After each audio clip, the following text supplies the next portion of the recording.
how to speak Utahn. Utahns have their own way of saying things, probably like most places. Anyway, today I'm going to share with you many of the oddities of how Utahns talk. There's definitely some terminology you'll want to understand before you visit or move to Utah. Many words here in Utah have a different meaning than what you're used to. Words like cougar or slots, while other words mean something quite opposite like steakhouse or elder. And then of course, there are some words that are even made up like fetch, frick, heck, and lerpy. Are these only Utah words? Anyway, it will all be covered in this video. For some people, moving to Utah can be like moving to a whole different country.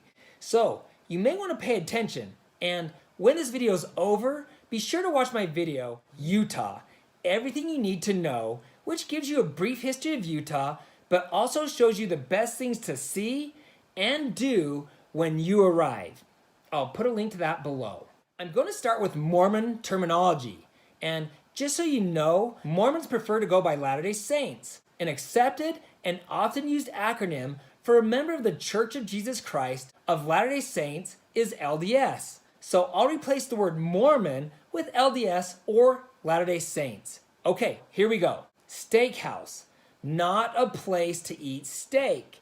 Though, we do have some good steakhouses here. In Utah, this usually refers to a place of worship for members of the LDS Church. Ward, yes, we have prisons and hospitals, but in Utah, this is usually a congregation of Latter-day Saints that live in the same area or neighborhood. Conference, it has nothing to do with athletics, though Utahns do love their sports.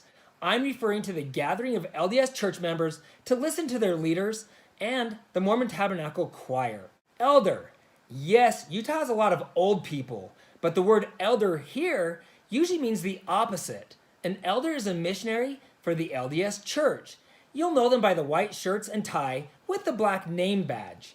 Also, young ladies who serve as missionaries are known as sisters. If you hear the word primary, people are usually talking about a gathering of children and not the first series of colors. Okay, moving on from LDS terms, there's one sure way to know a Utahn even if you're out of state. For whatever reason, when speaking, people from Utah often remove the T from words. So instead of saying mountain, they say mountain. Or we have a city here named Layton, and you'll often hear people say Layton.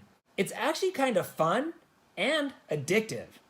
Even though I was raised out of state, I often catch myself removing the T from words as well. In Utah, we refer to snow as powder. If you hear someone say they're going to Dixie, they're just headed to warmer weather in our most southern corner of the state, my favorite little city, St. George, where yes, they once tried to grow cotton. Inversion. In Utah, because we're surrounded by mountains, the pollution can get trapped in the valley, making it harder to see and breathe. It's not as bad as it sounds, but it still sucks. Arches. This has nothing to do with McDonald's or your foot. In Utah, the term arches refers to the many unique rock formations around the state. Slots. You're definitely not in Vegas, so I must be talking about the slot canyons found in many parts of the state. To slough is to skip school. A cougar in Utah usually isn't an older woman on the prowl, or the animal. It's the mascot of the local university, BYU. The University of Utah has taken on the name of the Native American tribe, the Utes. And then, among our many proud universities, we also have the Utah State Aggies. What the heck is an Aggie? I'm gonna have to Google that one. Now, let's get on to the fun words. You actually don't hear a lot of cussing in most parts of Utah. When you do, it's usually words like fetch and frick, which are substitutes for a different F word. So, be prepared to hear some nasty language like, what the fetch? Other Utah cuss words you can expect to hear are heck, flippin', and gosh darn. Sorry. What about Lerpy? Is this only a Utah word? To be honest, I'm not sure, but I've never heard anyone outside the state use it. If someone is Lerpy, they are probably tall and uncoordinated. The last thing I want to discuss, and I'm not sure if this is a Utah thing or if this is a problem all over the United States, but I keep hearing the word cren instead of crayon.